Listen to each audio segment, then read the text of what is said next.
श्लोक नंबर 1 द्वितीय पाठ अन्योक्ति विलासा। नितराम नीचो अस्मि त्वं खेदम कोप कदाप मा कृथा अत्यंत सरस हृदयो यथा परेशान गुण ग्रहीतास। सबसे पहले संदर्भ लिखना होता है। प्रस्तुत श्लोक हमारी पाठ्य पुस्तक हिंदी के संस्कृत खंड के अन्योक्ति विलासा नामक पाठ से अवतरित है या उद्धृत है, इस प्रकार से लिख सकते हैं। संस्कृत सहित अनुवाद लिखना होता है। अनुवाद ध्यान से देखिए। नितराम नीचो अस्मि त्वं खेदम कूप कदाप मा कृथा अत्यंत सरस हृदयो यथा परेशान गुण ग्रहीतास।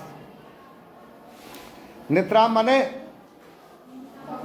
बहुत अधिक, नीचो अस्मित माने मैं नीच हूं ऐसा, त्वम माने तुम, और खेदम माने कूप माने कुआं, कदाप माने मां कृथा माने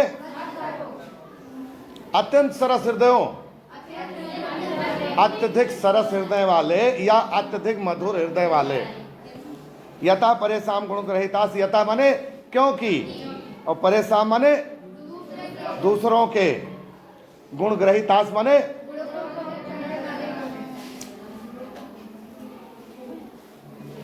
नितराम नीचो अस्मि त्वं खेदम कूप। देखिए यहां पर ये श्लोक है। अनुवाद के साथ साथ भावार्थ भी है जिसको लिखाया जाएगा। पहले अनुवाद देखेंगे, उसके बाद में भावार्थ भी साथ साथ जानेंगे, समझेंगे। नितराम नीचो अस्मि त्वं खेदम कूप कदाप मा कृथा। हे कुएं, मैं नीच हूं ऐसा सोचकर कभी दुख मत करो। हे कुएं, कुएं के लिए कहा जा रहा है। हे कुएं, मैं नीच हूं ऐसा सोचकर कभी मन में दुख मत करो, क्योंकि अत्यंत सरस हृदयो यथा परेशान गुण ग्रहीतास, क्योंकि तुम दूसरों के गुणों को ग्रहण करने वाले तथा अत्यंत सरस हृदय वाले हो। भाव क्या है, भावार्थ क्या है?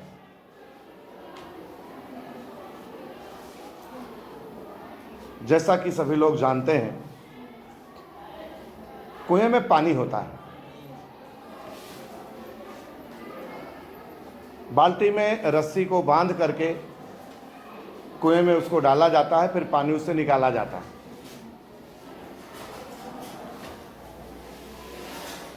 तो यहां पर जो भाव है, कुआं पानी को दूसरों को प्रदान करता है, दूसरों के कल्याण के लिए, दूसरों के सुख के लिए।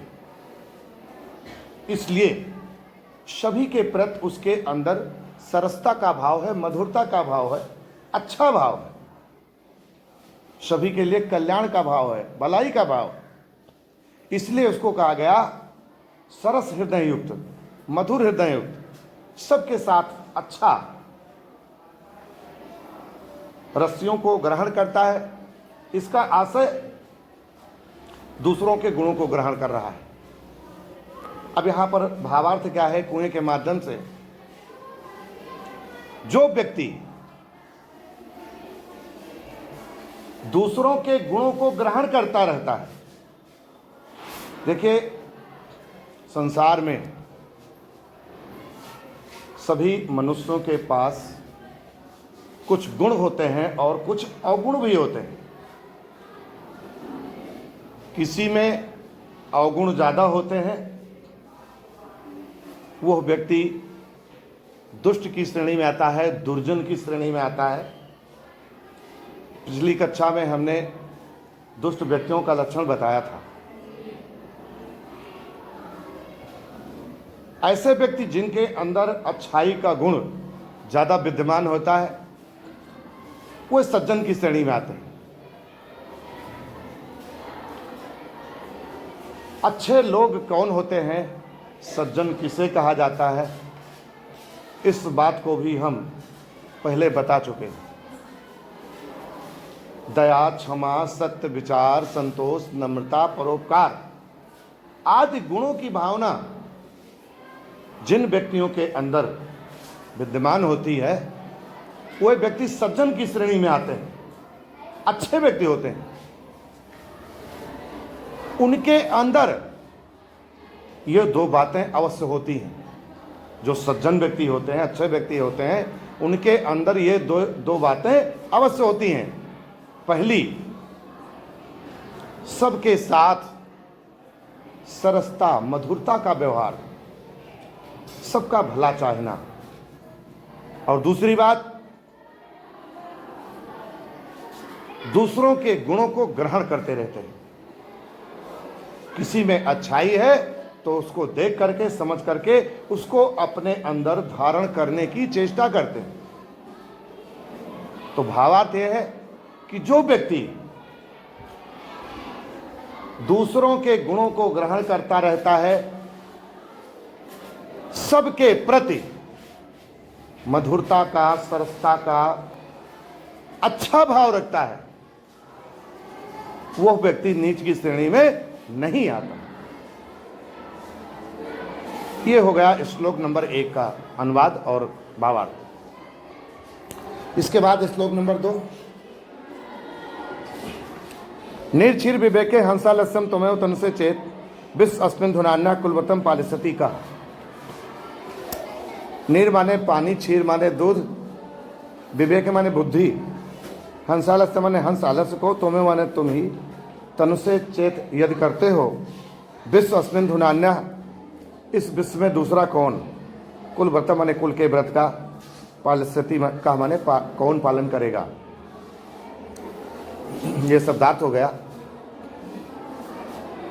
संदर्भ वैसे ही लिखेंगे।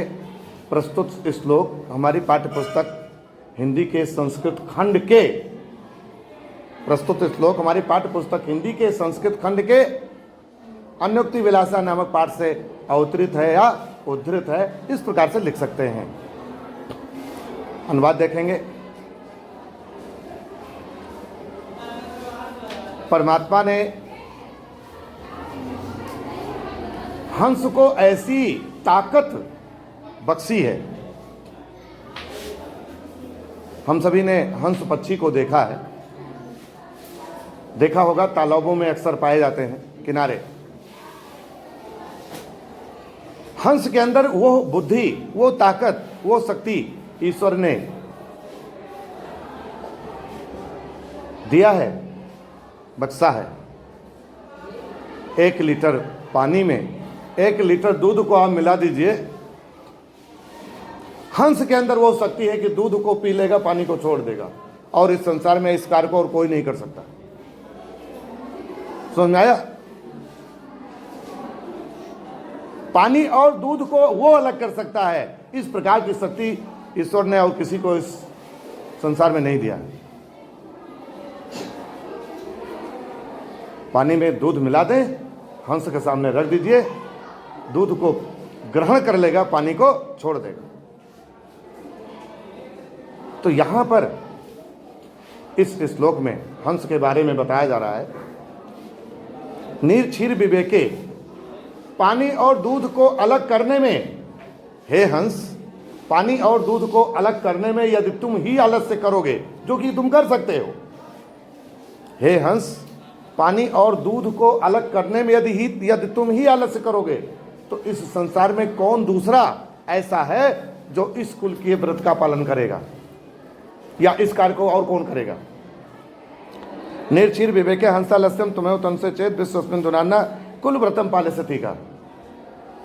अर्थात हे हंस, पानी और दूध को अलग करने में यदि तुम ही आलस्य करोगे, तो इस संसार में दूसरा कौन अपने कुल के व्रत का पालन करेगा। अब यहां इस श्लोक के माध्यम से भावार्थ क्या है, इसको जानें। जैसा कि अभी हमने बताया,